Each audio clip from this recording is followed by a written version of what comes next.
গত সপ্তাহ থেকে এই সপ্তাহ পর্যন্ত আমাদের হায়াতকে দীর্ঘায়িত করে দুনিয়াবি সকল প্রকারের প্রফেশন থেকে পৃথক হয়ে সাইয়্যিদুল আইয়াম পবিত্র জুমার দিনে সাইয়্যিদুল মাকান আল্লাহ পাক রব্বুল আলামিনের ঘর মসজিদে এসে কিছু দ্বীনি দিক নির্দেশনামূলক আলোচনা করার এবং শ্রবণ করার তৌফিক দান করেছেন। এজন্য সকলেই আবেগের সাথে উচ্চ কণ্ঠে দিল থেকে ভক্তি সহকারে শুকরিয়া জ্ঞাপন করছি, আলহামদুলিল্লাহ।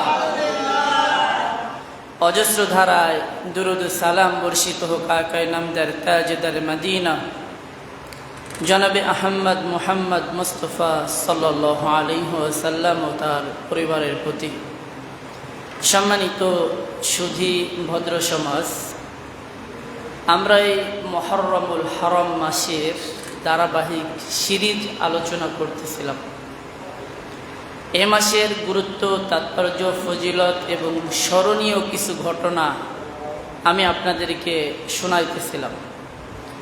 তো গত জুমায় বলেছিলাম এই সপ্তাহে আলোচনা করব শাহাদাতে কারবালা, অর্থাৎ কারবালার প্রান্তে রাসূল করিম সাল্লাল্লাহু আলাইহি ওয়াসাল্লামের দৌহিত্র হযরত হুসাইন রাদিয়াল্লাহু তাআলা আনহুর শাহাদাত নিয়ে আলোচনা করব। মনে আছেন আপনাদের মুসলিম? তো এই আলোচনা এমন একটা বিষয় যে আলোচনাটা বিভিন্নভাবে করা হয়। কেউ জেনে করে, কেউ না জেনে করে, কেউ আবার ভুল তথ্য দেয়। আল্লাহ তাআলা বলেন, ওয়াতলু আলাইহিম নাবা আবনাই আদম বিল হক, অর্থাৎ হে মুহাম্মদ সাল্লাল্লাহু আলাইহি ওয়াসাল্লাম, আপনি সাইয়্যিদিনা আদম আলা নবিয়িনা ওয়া আলাইহি সাল্লাতু ওয়াসসালামের দুই পুত্রদ্বয়ের ঘটনাকে আপনি বিল হক, সত্য ঘটনাটাকে আপনি মানুষের সামনে উপস্থাপন করেন, তা থেকে মানুষ নসিহত গ্রহণ করবে। অর্থাৎ যে কোনো ঘটনা বর্ণনার ক্ষেত্রে শুদ্ধ বর্ণনা এবং সঠিক ইতিহাস মানুষের সামনে তুলে ধরতে হয়। মজা লাগানোর জন্য, কান্না করানোর জন্য, কাউকে ফাঁসানোর জন্য বাড়িয়ে অথবা কমিয়ে আলোচনা করা এটা নাজায়েজ, হারাম একটি কাজ। তো মুহররমের বিশুদ্ধ আলোচনা আমরা করতেছিলাম। আজকে আমরা কারবালার ইতিহাস নিয়ে আমরা আলোচনা করব ইনশাআল্লাহ। ইতিহাসের পাতা থেকে বিশুদ্ধ বর্ণনাগুলি আপনাদের সামনে তুলে ধরার চেষ্টা করব। আমা তৌফিক ইল্লা বিল্লাহ। পৃথিবীতে সর্বপ্রথম first president man of Muhammad সাল্লাল্লাহু আলাইহি ওয়াসাল্লাম, উনি সর্বপ্রথম খলিফা হলেন, প্রেসিডেন্ট হলেন। যিনি প্রেসিডেন্ট হয়েছেন তার নাম মুহাম্মদ ইবনে আবদুল্লাহ সাল্লাল্লাহু আলাইহি ওয়াসাল্লাম। যে রাষ্ট্রের প্রেসিডেন্ট তিনি হয়েছিলেন তার নাম মদিনাতুল মুনাওয়ারা। তো উনি মদিনার যখন প্রেসিডেন্ট হলেন, উনি কি করবেন কি করবেন না, এই যে সংবিধানটা, এটা উনি লিখিত আকারে জনসম্মুখে জানিয়ে দিলেন যে আমার সংবিধান এটা। তাহলে যে রাষ্ট্রের প্রেসিডেন্ট ছিলেন তার নাম মদিনা, যিনি প্রেসিডেন্ট ছিলেন তার নাম মুহাম্মদ ইবনে আবদুল্লাহ, এবং আইন প্রণয়ন যেটা করেছিলেন সেটা হচ্ছে কালামুল্লাহ, আল্লাহ তাআলার কোরআন দিয়ে রাষ্ট্র পরিচালনা করেছেন, যাকে বলা হয় মদিনার সনদ। শুনছেন না আপনারা নাম? তো মুহাম্মদ সাল্লাল্লাহু আলাইহি ওয়াসাল্লামের ওফাত হয়ে গেল, তিনি দুনিয়ার থেকে বিদায় নিলেন। এর পরবর্তীতে যিনি খলিফা হয়েছিলেন নামটা কি যেন? সাইয়্যিদিনা আবু বকর সিদ্দিক রাদিয়াল্লাহু তাআলা আনহু। তিনি সফলতার সঙ্গে 2 বছর প্রেসিডেন্ট ছিলেন। আবু বকর সিদ্দিক রাদিয়াল্লাহু তাআলা আনহুর মৃত্যুর পরে যিনি প্রেসিডেন্ট হলেন তার নামটা কি জানেন আপনারা? সাইয়্যিদিনা ওমর ফারুক রাদিয়াল্লাহু তাআলা আনহু। ওমর ফারুক রাদিয়াল্লাহু তাআলা আনহু যখন ইন্তেকাল করলেন, এহলোক ত্যাগ করে পরলোকের দিকে পাড়ি জমালেন। এরপরে যিনি খলিফা হয়েছিলেন তিনি হচ্ছেন সাইয়্যিদিনা আলী রাদিয়াল্লাহু তাআলা আনহু। আলী রাদিয়াল্লাহু তাআলা আনহুর বিদায়ের পরে ওসমান রাদিয়াল্লাহু তাআলা আনহু। এরপরে আসলেন যিনি, তার নাম হচ্ছে হযরত মুআবিয়া রাদিয়াল্লাহু তাআলা আনহু। মূল ঘটনা এখান থেকে শুরু, টার্নিং পয়েন্ট। খেয়াল করলে বুঝবেন, নয় বুঝবেন না। আমি সংক্ষেপে ইনশাআল্লাহ চুলচিরা বিশ্লেষণ করে শাহাদাতে কারবালা কি জিনিস ইনশাআল্লাহ আর কোনো প্রশ্ন থাকবে না যদি খেয়াল করে শুনেন। এই মুআবিয়া রাদিয়াল্লাহু তাআলা আনহু তিনি সফলতার সাথে 20 বছর রাষ্ট্র পরিচালনা করেছেন, বলি সুবহানাল্লাহ। মুআবিয়া রাদিয়াল্লাহু তাআলা আনহু কে? ইনি হচ্ছেন আমাদের নবীজির একজন শালক। 1 নম্বর পরিচয় সাহাবী, 2 নম্বর পরিচয় হলো আমাদের নবীজির একজন শালক, 3য় পরিচয় তাকে বলা হয় কাতিবুল ওহী, অর্থাৎ কাতেব মানে লিখক। যখনই ওহী আসতো, এই কোরআনের ওহী উনি লিখতেন। তাহলে উনি কি ছোট সাহাবী না বড় সাহাবী? বুঝে থাকলে বলেন, ইনি বড় সাহাবী। তো মুআবিয়া রাদিয়াল্লাহু তাআলা আনহু তিনি সুন্দরভাবে রাষ্ট্র পরিচালনা করলেন। এরপরে তিনি যখন বয়সের ভারে ক্লান্ত শ্রান্ত ইনজুর অসুস্থ হয়ে গেলেন, তিনি চিন্তা করলেন যে আমার যদি ওয়াফাত হয়ে যায়, আমার যদি মৃত্যু হয়ে যায়, পরবর্তীতে খলিফা অর্থাৎ প্রধানমন্ত্রী কে হবে এটা নিয়ে মারামারি কাটাকাটি হানাহানি রক্তপাত হলেও হতে পারে। সে জায়গা থেকে উনি চিন্তা করলেন যে আমি একজন খলিফা, আমি নিজেই মনোনীত করব। সেজন্য উনি কি করলেন? উনি খুবভাবে ইজতিহাদ করলেন। ইজতিহাদ অর্থ কি? উনি গবেষণা করলেন, উনি চিন্তা করলেন, উনি ভাবনা করলেন যে কাকে এই চেয়ারে বসানো যায়, কে অধিক যোগ্য, এটার উপযুক্ত এবং যোগ্যতা কার আছে। এক পর্যায়ে উনি অবজারভেশন করে দেখলেন আমার পুত্র, নামটা কি, যে হত্যা করছে ইয়াজিদ, এ যোগ্য। তখন ওই চেয়ারে ইয়াজিদকে বসিয়ে দিল। তো ইয়াজিদকে যখন ওই চেয়ারে বসালেন, তখন থেকেই ফিতনা শুরু ইসলামের ভিতরে। আর রাসূল করিম সাল্লাল্লাহু আলাইহি ওয়াসাল্লাম ভবিষ্যৎবাণী করছেন যে এই খিলাফত ভালো চলবে, কিন্তু লাস্টের দিকে যে ইসলামের মধ্যে একের পরে এক ফিতনা আসবে। হযরত ওমরের পর থেকেই শুরু হবে। ওমরকে বলা হতো বাবুল ফিতনা, অর্থাৎ ফিতনার দরজা। এটা শুনলে আপনাদের কাছে খারাপ লাগবে। এটার অর্থ হলো যত ফিতনা আসবে ওমরকে দেখলে সব ফিতনা পালিয়ে যাবে, ওমর নামক দরজা দিয়ে সব ফিতনা চলে যাবে। এই জন্য বলা হয় বাবুল ফিতনা। ওমর যতদিন ছিল ইসলামের মধ্যে কোনো ফিতনা ছিল না। প্রায় 100-র বেশি মুসলমান অর্ধশীত এরিয়া ইসলামের সুশীতল ছায়াতলে চলে আসছিল, বলি সুবহানাল্লাহ। কিন্তু ওমরের পর থেকে আস্তে আস্তে করে ফিতনা শুরু হয়।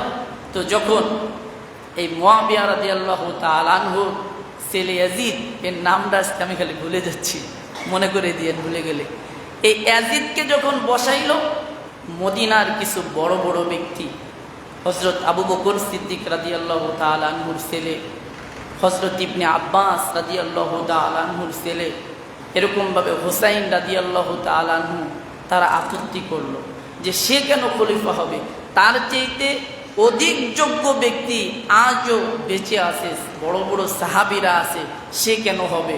এখানে তারা আপত্তি করলো। এই কথা ইয়াজিদের কানে গেল যে মদিনার বড় বড় যে ফিগারগুলো আছে তারা আমাকে মানতে পারতেছে না। তখন ওখানের যে গভর্নর ছিল তাকে বলল, তুমি যে কোনোভাবে তাদেরকে বুঝিয়ে শুনিয়ে আমার বায়াত গ্রহণ করাও, অর্থাৎ আমি যে খলিফা এটা যেন তারা স্বীকৃতি দেয়। তখন ওই গভর্নর এসে বলছে, দেখেন ইয়াজিদ তো ভালো কাজ করছে, ইয়াজিদ তো ভালো যোগ্য ব্যক্তির ছেলে, সে নিজেও যোগ্য, আপনারা তাকে গ্রহণ করেন। তখন একটা পর্যায়ে ওই মানুষগুলো ইয়াজিদকে প্রধানমন্ত্রী হিসেবে গ্রহণ করছে। কেন? তারা গভীরভাবে চিন্তা করলেন যে এই মুহূর্তে আমরা যদি তাকে গ্রহণ না করি তাহলে ইসলামের মধ্যে রক্তপাত হওয়ার সম্ভাবনা, ফিতনা হওয়ার সম্ভাবনা। এই ফিতনার থেকে বাঁচার জন্য তাকে প্রধানমন্ত্রী হিসেবে স্বীকৃতি দিয়েছে। কিন্তু কিছুদিন পরে কুফার মানুষ, কুফা হচ্ছে মদিনার এমন একটা এলাকা যেখানে জনবল, জনগোষ্ঠী ফিনান্সিয়ালভাবে তারা খুব শক্তিশালী। অর্থাৎ কোনো প্রধানমন্ত্রী নির্বাচন করতে হলে তারা যেদিকে গড়ায় সেদিক নির্বাচিত হয়। তাদের দলটা খুব ভারী। তারা বারবার চিঠি দিতেছিল, হুসাইন এজিদ তো প্রধানমন্ত্রী হয়েছে, কিন্তু আমরা তাকে মানতে পারতেছি না, তার চাইতে 1000 গুণে বেশি অধিক যোগ্য হলেন আপনি, আমরা আপনাকে চাই। কিন্তু আমরা এই লক্ষ লক্ষ মানুষ আপনার কাছে যাওয়ার চাইতে আপনি একাকী যদি একটু আমাদের কাছে আসেন কতই না ভালো হতো। এরকমভাবে চিঠি একের পরে এক দিতেছে। কুফাবাসীদের বিষয় আপনাদেরকে একটু ধারণা দিয়ে রাখি, তাহলে ঘটনা বুঝতে সহজ হবে। কুফার মানুষ হলো আবেগপ্রবণ, ওদের খুব আবেগ। এই মসজিদে 1 লক্ষ টাকা লাগবে, কে দিবে? আমি দিব। বাসায় যে দেয় চাউল না, বিকেলবেলা আর দিতে না, বেগে কয়ে লাগছে, পকেটে টাকা আছে কিনা খবর নেই। ঠিক কুফাবাসীর মানুষগুলো এমন খুব আবেগপ্রবণ, একদম ভালোবাসি, জীবন দিয়ে দেবো, কিন্তু যখন ঠেলা আসে খুঁজে পাওয়া যায় না। এটা হলো আল কুফা লা কুফান, ওরা হচ্ছে আবেগপ্রবণ মানুষ। একটা প্রবাদ আছে, ওদের কথা কাজে খুব কম মিল থাকে। ওরা সকালে একটা বলে, বিকালে একটা বলে। তো তারা এরকমভাবে চিঠি দিলে হুসাইন রাদিয়াল্লাহু তাআলা আনহু বিরুদ্ধে যে সাহাবিগুলো ছিল, তখন সাহাবির সিরিয়াল প্রায় শেষ, কিছু ব্যক্তি বেঁচে আছেন খুবই বয়স্ক, প্রায় শেষের পথে। তাদেরকে ডেকে বলছেন, ইয়াজিদ তো রাষ্ট্র ক্ষমতায় বসেছে, তাকে তো কুফাবাসী মেনে নিতে পারতেছে না, তারা তো আমার কাছে চিঠি লিখতেছে, বারবার আমাকে চাচ্ছে, আপনারা কি বলেন? তারা বললেন, হ্যাঁ, ইয়াজিদের চাইতে আপনি অধিক যোগ্য খলিফা হওয়ার, আমরাও চাই আপনি খলিফা হন। তখন বলছেন যে আমি তো একটু কুফায় যেতে চাই।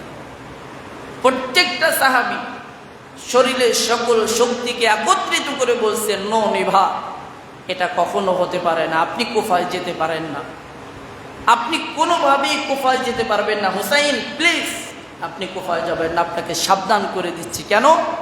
এই কুফাবাসীর ষড়যন্ত্রে আপনার বাবা ছিল খলিফা আলী, তাকে ওরা কঠিন শাস্তি দিয়ে তারা শহীদ করেছে। আপনার বাবার হত্যাকারী কুফাবাসী, সেখানে আপনাকে আমরা যেতে দিতে পারি না। এই কুফাবাসীর ষড়যন্ত্রে আপনার আপন ভাই হাসানকে তারা শহীদ করেছিল, অতএব আমরা আপনাকে কুফায় যেতে দিতে পারি না। এক পর্যায়ে তারা বলল, আপনি কি করবেন? তখন বলছে, আমি একটু মক্কায় যাই, তারপরে দেখব। তার মানে ভিতরে ভিতরে ইচ্ছা যে সে কুফায় যাবে। কারণ যেই নানার কোলে সে বড় হয়েছে, যে মায়ের গর্ভে তার জন্ম হয়েছে, যে বাবার ঔরস থেকে যার জন্ম হয়েছে, সে তো কখনো জুলুম অত্যাচার জমিনে হবে এটা সহ্য করতে পারে না। এজিদ রাষ্ট্রের কোনো হিসাব তার কাছে ছিল না, রাষ্ট্রের মানুষকে কষ্ট দিতেছিল, এটা তো হুসাইন মানতে পারে না। এক পর্যায়ে হযরত হুসাইন রাদিয়াল্লাহু তাআলা আনহু কুফার মানুষ তাকে কতটা ভালোবাসে এটা অবজারভেশন করার জন্য, এটাকে বোঝার জন্য একজন দূত প্রেরণ করলেন। তার আপন চাচাতো ভাই, নাম হলো মুসলিম ইবনে ওয়াকিল।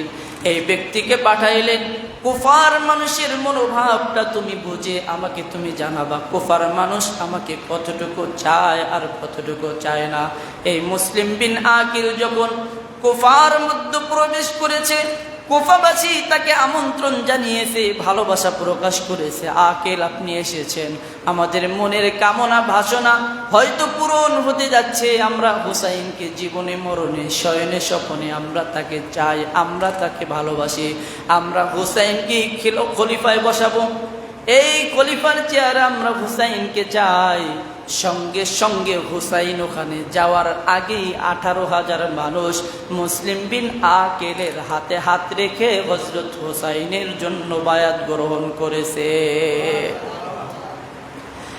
এই মুসলিম বিন আকিল তিনি কুফার মধ্যে প্রবেশ করেছেন। এই কথাটা এজিদের কানের মধ্যে গেল, এজিদ শুনতে পেয়েছে কুফার মধ্যে আকিল মুসলিম বিন ওকিল আসছে, কিছুদিনের মধ্যে হুসাইনও আসবে। এই মুসলিম বিন ওকিল একটা চিঠি লিখছেন, হুসাইন, কুফার মানুষ আপনাকে বড় ভালোবাসে, আপনাকে তারা চায়, আপনাকে তারা মনোনয়ন দিয়েছে, তারা আপনাকে অনেক ভালোবাসে। মুসলমান ভাইরা রে আমার, এখনকার মতো ফোনের যুগ ছিল না। একটা চিঠি পাঠাইলে যেতেও সময় লাগতো, আসতেও সময় লাগতো। মুসলিম বিন আকিল যখন এই চিঠিটা প্রেরণ করেছে, তখন হুসাইন রাদিয়াল্লাহু তাআলা আনহু তার পরিবারের কোনো বর্ণনায় ৭৫, কোনো বর্ণনায় ৮০ জন নারী এবং পুরুষ মিলে কুফার দিকে রওনা হয়ে গেছে। যখন হুসাইন রওনা হয়ে গেছে, মুসলিম বিন আকিলের উপরে জুলুম শুরু হয়ে গেল। যেহেতু এজিদ শুনতে পেরেছে এই মুসলিম বিন ওকিলের সংবাদের পরেই হুসাইন আসবে, আসলে তো অবস্থা খারাপ হয়ে যাবে, সঙ্গে সঙ্গে মুসলিম বিন ওকিলের পর মারধর শুরু করার একটা পর্যায়ে তাকে ফাঁসি দিয়ে তাকে দুনিয়ার থেকে শহীদ করে দিয়েছে। এই মুসলিম বিন ওকিলকে জায়গায় মেরে ফেলছে। এই ঘটনা যখন কুফাবাসী দেখলো, হুসাইনের যারা অনুসারী, যে অবস্থা তো খারাপ, থমথমে অবস্থা, মুসলিম বিন ওকিলকে জায়গায় মেরে ফেলছে, এখানে হত্যা সেখানে হত্যা, লাশের গন্ধ পাওয়া যায়। তখন ওই আবেগপ্রবণ মানুষগুলো যারা হুসাইনকে চিঠি দিছে, এই মানুষগুলো ভেগে চলে গেছে।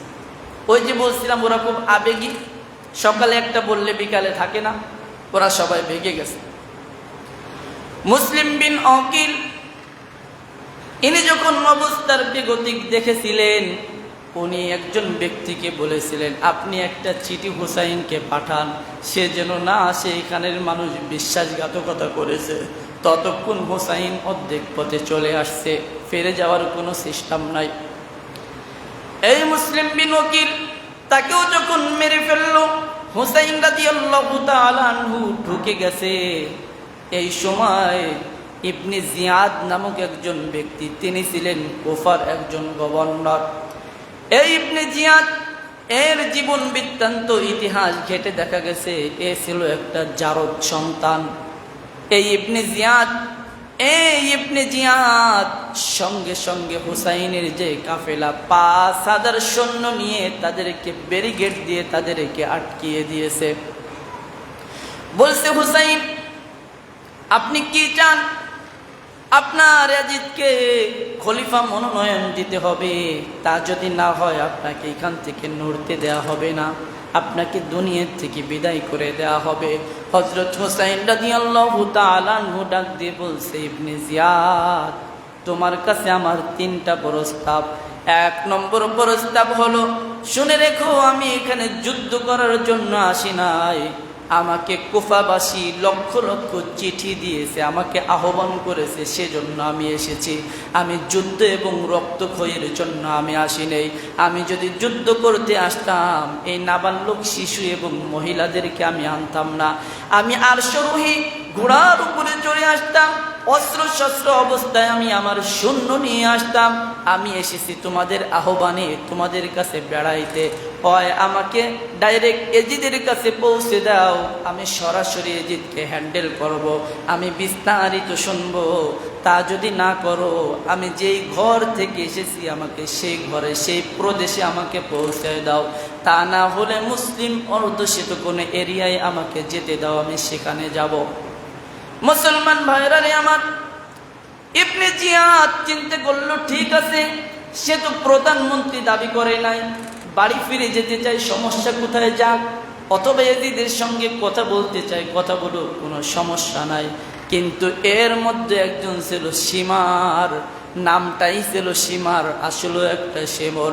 সে বলল, ইবনে জিয়াদ, শত্রুকে হাতের কাছে পেয়ে যদি ছেড়ে দাও, এই শত্রু একদিন তোমার গলার কাটা হবে। জোরে বলেন নাউজুবিল্লাহ। অতএব হুসাইনকে দুনিয়ার থেকে বিদায় করে দিতে হবে, তাকে এখান থেকে ছাড়া যাবে না। হুসাইন রাদিয়াল্লাহু তাআলা আনহুকে বলছে, আপনাকে আমি একটা দিন সময় দিলাম, এই একদিনের মধ্যে আপনি ইয়াজিদকে মনোনয়ন দিবেন, তা না হলে আপনাকে দুনিয়ার থেকে বিদায় করে দেওয়া হবে। হুসাইন রাদিয়াল্লাহু তাআলা আনহু বললেন, না না, আমার নানার রেখে যা ইসলামকে আমি আমার জীবনের জন্য বলন্টিত হতে দিতে পারি না। আমি একটা রাজতন্ত্র কায়েম হবে এটা আমি চাই না, আমি চাই খিলাফত কায়েম হবে। এই খিলাফতের কারণে আমার নানা রক্ত দিয়েছে, উহুদের ময়দানে দান শহীদ করেছে। অতএব আমার জীবন যদি চলে যায় আমি ইয়াজিদকে সমর্থন দিব না। ইয়াজিদ রাষ্ট্রের মানুষকে ঠকাইছে, রাষ্ট্রদ্রোহী একজন মানুষ, তাকে আমি মনোনয়ন দিতে পারি না। তখন ইবনে জিয়াদ বলছেন, ঠিক আছে আসো তাহলে যুদ্ধ হবে তোমার সঙ্গে জিহাদ হবে। হুসাইন রাদিয়াল্লাহু তাআলা ডাক দিয়ে বলছে, ইবনে জিয়াদ তোমার সঙ্গে আমি কি যুদ্ধ করব? তোমার 5000 সৈন্য আর আমার মহিলা এবং বাচ্চা দিয়ে মাত্র 80 জন সদস্য। আমি তো যুদ্ধ করতে আসি নাই, তারপরেও যদি তুমি যুদ্ধ করো আমাকে একটা রাত সময় দাও।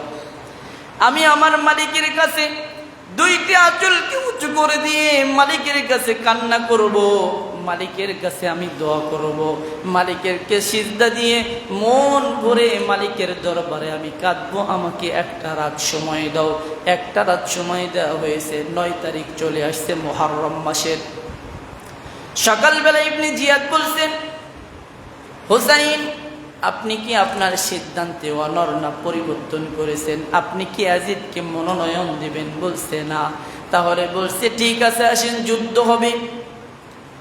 যুদ্ধের ময়দানে হুসাইন যাওয়ার আগে সাথীদেরকে বলতেছে, সাথীরা তোমরা আমার সঙ্গে এসেছো, আমি তোমাদেরকে আসতে বলেছি তাই তোমরা এসেছো। আমার সঙ্গে আসার কারণে তোমাদের জীবন বিপন্ন হওয়ার সম্ভাবনা। এখন তোমরা মৃত্যুর কোলে হয়তো ঢলে পড়বে, শহীদ হয়ে যাবে। অতএব আমি একা শাহাদাত বরণ করব, আমার দুঃখ নাই। তোমরা তোমাদের বাড়িতে ফিরে চলে যাও, আমার পক্ষ থেকে কোনো আপত্তি নাই। আমি তোমাদেরকে ছাড়পত্র দিলাম, তোমরা চলে যাও। সাথীরা চোখের পানি ছেড়ে দিয়ে বলছে, হুসাইন আজকে যদি আপনাকে এই বিপদের মুখে ঠেলে দিয়ে আমরা চলে যাই, কাল যদি মুহাম্মদ সাল্লাল্লাহু আলাইহি ওয়াসাল্লাম আমাদেরকে ডাক দিয়ে বলে, আমার কলিজার টুকরো নাতিকে বিপদের মুখে ঠেলে দিয়ে তোরা পালিয়ে গিয়েছিলি তোদের জীবনের মায়ায়, তখন আমরা কিভাবে মুখ দেখাবো? অতএব আমরাও আপনার সঙ্গে শহীদ হব। জোরে বলি সুবহানাল্লাহ। মুসলমান ভাইরা রে, আমার যুদ্ধ শুরু হয়ে গেল। একদিকে 5000 অস্ত্র শস্ত্র সহ, অন্যদিকে মহিলা সহ বাচ্চা মাত্র 75 অথবা 80 জন। যুদ্ধে যখন অবতীর্ণ হয়ে গেল, এক এক করে পুরুষগুলো শাহাদাত বরণ করতে শুরু করলো। এক পর্যায়ে হুসাইন রাদিয়াল্লাহু তাআলা আনহু তিনি একা জীবিত আছেন, কোনো পুরুষ আর বাকি রইল না। সেমররা এক এক করে দুনিয়া থেকে বিদায় করে দিয়েছেন। হুসাইন রাদিয়াল্লাহু তাআলা একটু তাঁবুর মধ্যে গিয়েছেন। এক জায়গায় অবস্থান করতে হলে একটা তাঁবুর প্রয়োজন হয়, যেহেতু রাত্র যাপন করছেন, হোটেল ব্যবস্থা ছিল না তখন। এই তাঁবুর মধ্যে গিয়ে মহিলাদেরকে ডাক দিয়ে বলছে, মহিলারা তোমরা আমার সঙ্গে এসেছো, এখন তোমাদের জীবনটা ঝুঁকের মুখে। অতএব আমি তোমাদের থেকে বিদায় নিতে এসেছি। সকল সাহাবী শহীদ হয়ে গেছে, আমি বাকি আছি। হুসাইন রাদিয়াল্লাহু তাআলা আনহুর স্ত্রী চোখের পানি ছেড়ে দিয়ে বলছে, ইমাম আপনি শহীদ হবেন তাতে আমার কোনো আফসোস নাই, কিন্তু আমার দুগ্ধপোষ্য শিশু, আমার দুধের শিশু, এই 2 দিন পর্যন্ত আমাদের তাঁবুতে কোনো পানি নাই, সব শেষ হয়ে গেছে, খাবার শেষ হয়ে গেছে। ফোরাতের নদীর কুল বন্ধ করে দিয়েছে সেনাবাহিনীরা, ইবনে জিয়াদের দলবল, যাতে পানি খেতে না পারে।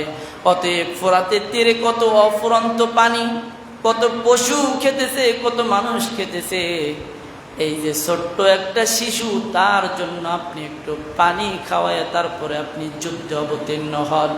হুসাইন রাদিয়াল্লাহু তাআলা আনহু নিজের ছোট্ট সন্তান, দুধের সন্তানকে 2টি হাত উঁচু করে দিয়ে বলছে, ওগো ইয়াজিদ বাহিনী, আমার সঙ্গে তোমাদের শত্রুতা আছে, কিন্তু আমার এই দুগ্ধপোষ্য শিশুর সঙ্গে তো কোনো শত্রুতা থাকার কথা নয়। অতএব ফোরাতের তীরে কত অফুরন্ত পানি বহিয়ে যাচ্ছে, এই বাচ্চার জন্য আমি একটু পানি আনতে চাই। যখন পানি উঁচু করছে ওই বাচ্চাকে খাওয়াবে, সঙ্গে সঙ্গে তীর নিক্ষেপ করে ছোট্ট শিশুর বুকের মধ্যে এপাশ ওপাশ করে দিয়ে ছোট্ট শিশুকে বিদায় করে দিয়েছে।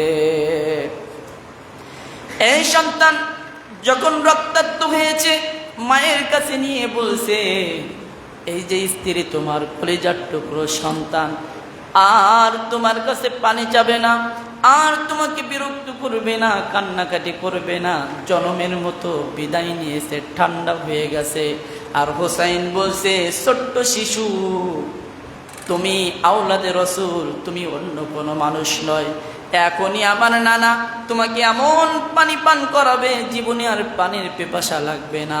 তোমার শরীর থেকে যারা রক্ত প্রবাহিত করেছে, এই রক্ত লেলিহান শিখা হয়ে এই জমিনে ওদেরকে জ্বালিয়ে পুড়িয়ে সারখার করে দিবে। এই কথা বলে হুসাইন একাকী যুদ্ধে অবতীর্ণ হলেন। হুসাইন রাদিয়াল্লাহু তাআলা আনহু বলছেন, এই দাঁড়াও, আমার একটা কথা আছে, তোমরা অস্ত্র নামাও, আমি 1 মিনিট একটা ভাষণ দিব। দেখো আমি কে, আমাকে কি তোমরা চেনো না? আমি তো আওলাদে রসুল, রসুল সাল্লাল্লাহু আলাইহি ওয়াসাল্লামের কলিজার টুকরো নাতি।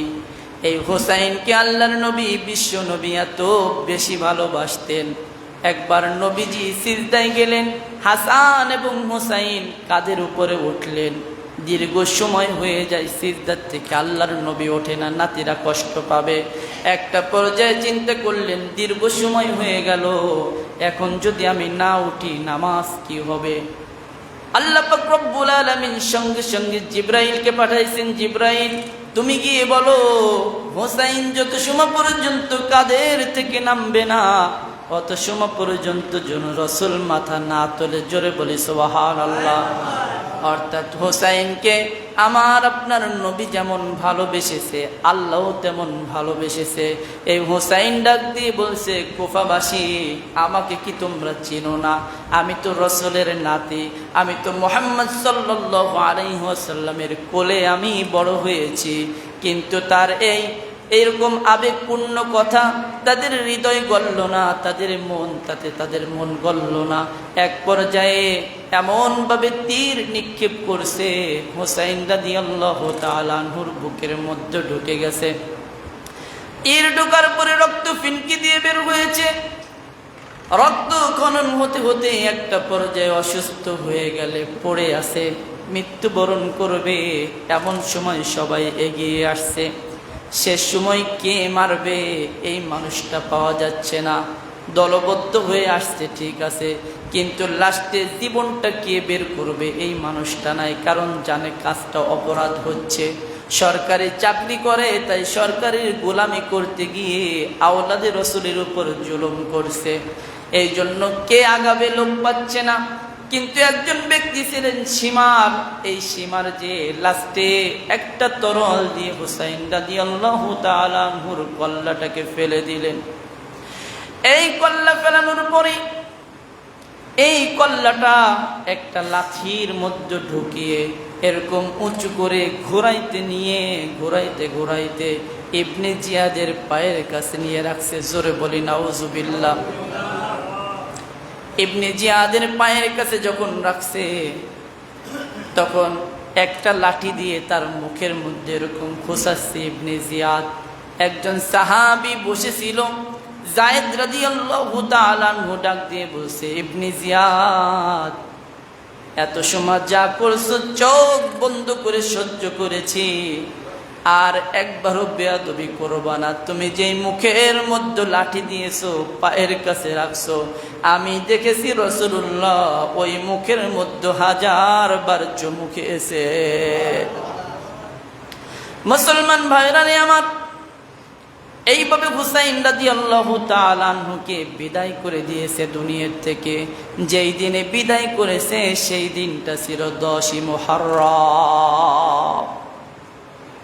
10ই মুহররম হুসাইনকে কারবালার প্রান্তরে এরকম নির্মমভাবে হত্যা করে তাকে শহীদ করেছে।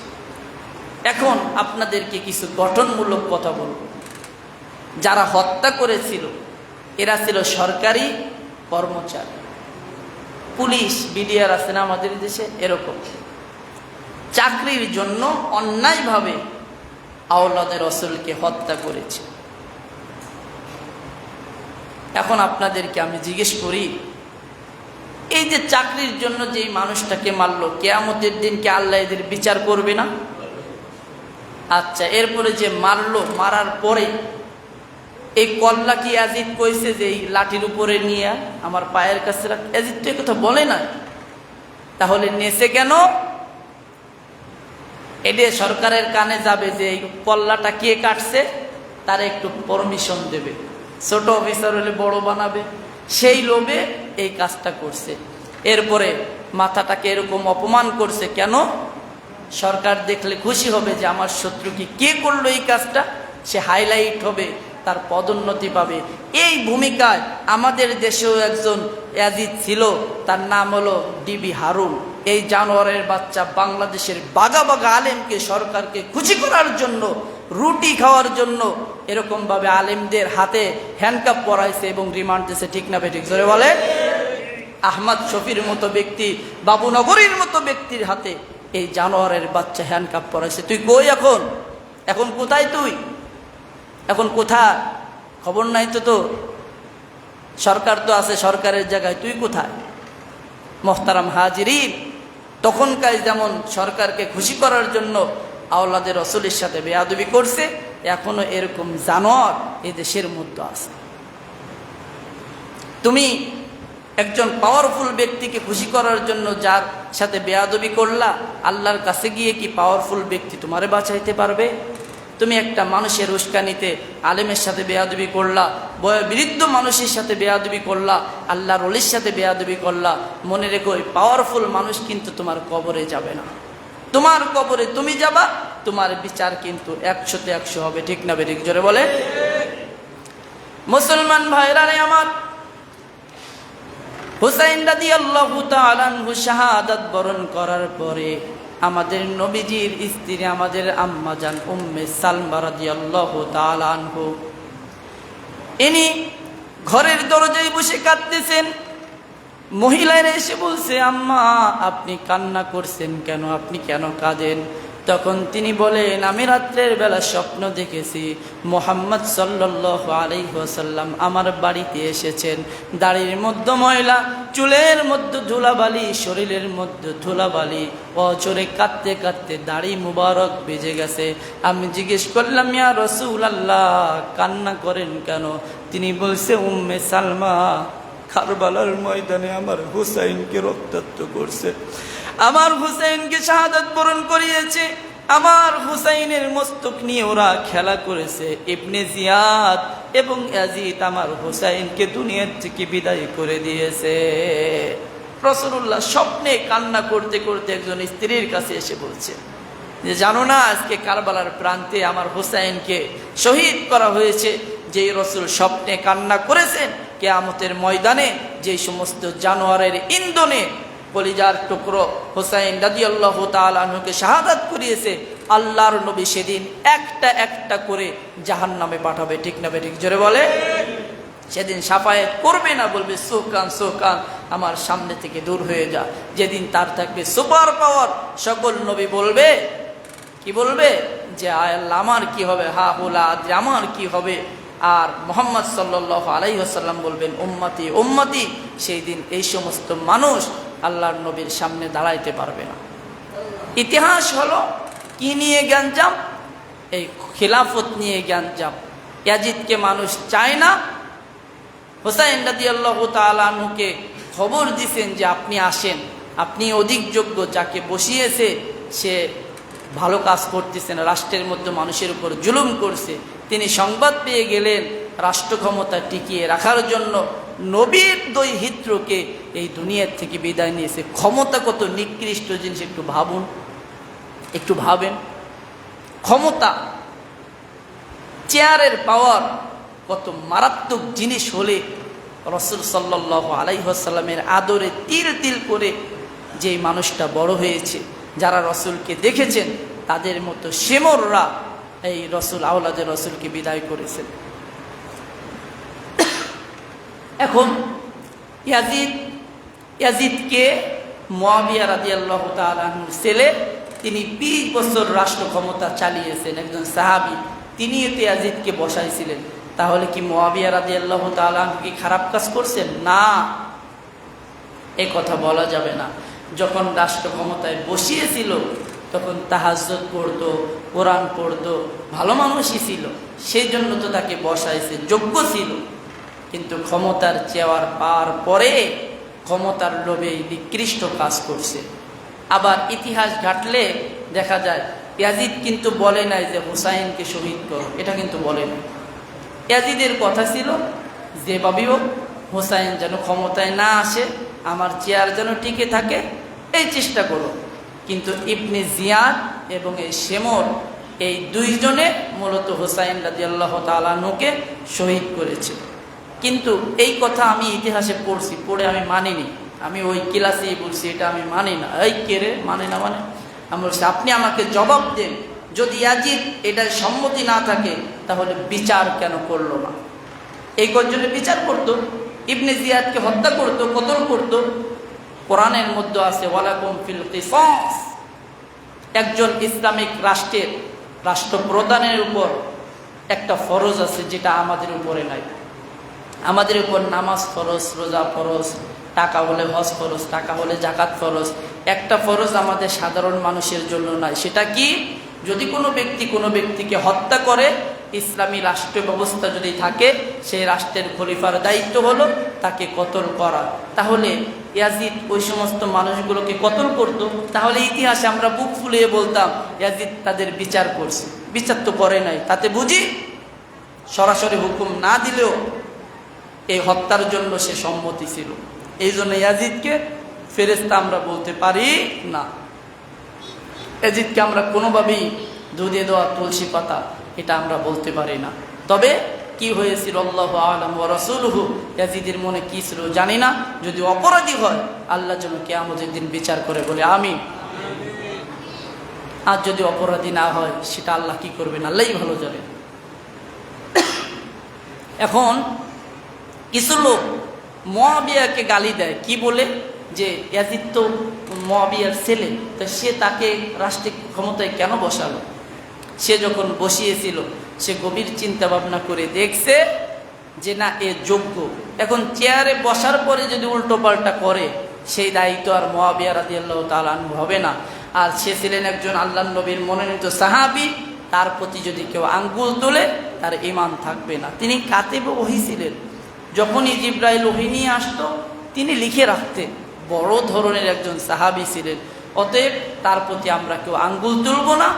ইয়াজিদ, এই ইয়াজিদ যদি অপরাধ করে আল্লাহ বিচার করবে, তবে সরাসরি জড়িত ইবনে জিয়াদ এবং শেমর, এই দুইজন ব্যক্তি সরাসরি জড়িত। এবং কুফার লোক কিয়ামত পর্যন্ত এরা যে বিশ্বাসঘাতক, সেই ইতিহাস সারা জীবন বহন করবে। এই কলঙ্কিত ইতিহাস আপনাকে কেমনে বলবো? লক্ষ লক্ষ মানুষ চিঠি দিল যে হুসাইন আপনাকে আমরা চাই, আপনি আসেন। ওখানে যাওয়ার পরে দুই একটা মানুষ মারছে, এই মানুষগুলো হুসাইনের বিপক্ষে চলে গেল। আর সেই মানুষগুলো কারা জানেন? বর্তমানে শিয়া। কারা বলেন? শিয়া। যারা বলে না হাই হুসাইন হাই হাসান, এরাই মূলত ওদেরকে মারছে। এই দুই ভাইকে ওরাই এই শহীদ করেছে। শিয়া। শিয়া কারো কয়? হুজুর শিয়া কি খায় না ছয়? শিয়া হলো যারা আবু বকরকে বলে গরু, আলীকে বলে ছাগল, তারা বলে যে মুহাম্মদ সাল্লাল্লাহু আলাইহি ওয়াসাল্লামকে তিনিও নবী, কিন্তু আমরা তার চাইতে অধিক মানি হলো আলীরে। আলীরে নবী মানে, এই জন্য আজানের বিদেরকে হাইয়া আলাল আলী। তাই মুসলমান নাম দিয়ে যদি এই আকীদা পোষণ করে, আসলে কি মুসলমান তারা? বলে এই শিয়া থেকে আপনারা দূরে থাকবেন। আর হুসাইন রাদিয়াল্লাহু তাআলা আনহু এই 10ই মুহররম শাহাদাত বরণ করেছে, এই জন্য তার শাহাদাতের মর্যাদা আরো অনেক গুণ বেড়ে গেছে। এই 10ই মুহররমের দাম বাড়ছে হুসাইনের শাহাদাতের জন্য নয়, এটা সম্মান রোজে আজর সৃষ্টির শুরু থেকে, বরঞ্চ এই সুন্দর দিনের কারণে তার শাহাদাতের মর্যাদা আরো অনেক অনেক গুণ বেড়ে গেছে। অতএব হুসাইন কেন শহীদ হলেন? সে চেয়েছিলেন যে খলিফার ছেলে খলিফা হয়ে যাবে, এরকম যদি বইতে থাকে তো কিয়ামত পর্যন্ত রাজার ছেলে রাজা হবে। তাহলে রাজা তো ভালো, কিন্তু পোলায়ারটা হয়েছে গরু ছাগল। এনে সিস্টেম যদি এমন হয় যে রাজার ছেলে রাজা হবে, তাহলে গরু ছাগল রাজা হয়ে যাবে, প্রধানমন্ত্রী হয়ে যাবে, দেশের মধ্যে অরাজকতা সৃষ্টি হবে। মূলত এই রাজতন্ত্রকে খতম করার জন্য হোসাইন রাদিয়াল্লাহু তাআলা আনহু শহীদ হয়েছেন। তিনি বলছেন না, মুআবিয়ার ছেলে প্রধানমন্ত্রী হয়ে যাবে আর জুলুম করবে, এটা আমি মানতে পারি না। সবাই মানলেও আমি এটা মানি না, আমি এর বিরুদ্ধাচরণ করব। খালি যদি একবার বলতো ঠিক আছে আমি ইয়াজিদকে মানলাম, তাহলে সসম্মানে ফুলের মালা দিয়ে তারপরে মদিনায় পাঠাইতো। কিন্তু বাতিলের কাছে কি মাথা নত করছে বলেন? মাথা নত করে নাই। আর কুফাবাসী বিশ্বাসঘাতকতা করছে, কিয়ামত পর্যন্ত ইতিহাসের পাতায় থাকবে এবং মুসলমান তাদের সমালোচনা করবে যে তোরা মুনাফিক, তোরা বিশ্বাসঘাতকতা করেছিলি। বিশ্বাসঘাতকতা করে হযরত আলীকে তারা শহীদ করেছে, বিশ্বাসঘাতকতা করে হাসান রাদিয়াল্লাহু তাআলা আনহুকে শহীদ করেছে, বিশ্বাসঘাতকতা করে লাস্টে হোসাইন রাদিয়াল্লাহু তাআলা আনহুকে শহীদ করেছে। এরপরের যে রাষ্ট্র ব্যবস্থাগুলো, এগুলো আর মদিনার সনদে ছিল না। এই জন্য কিয়ামত পর্যন্ত অশান্তি হবে। একদল যাবে, একদল আসবে, ক্ষমতায় যাবেও রক্তের বিনিময়, ক্ষমতা আসবেও রক্তের বিনিময়। এটা রাসূলের একটা বাণী। তো আল্লাহ তাআলা আমাদেরকে হোসাইনের চেতনা ইসলাম পালন করার তৌফিক দান করুক বলে আমিন। আসসালামু আলাইকুম ওয়া রাহমাতুল্লাহ। যারা সুন্নাত পড়েন নাই সুন্নাত পড়ে নিন।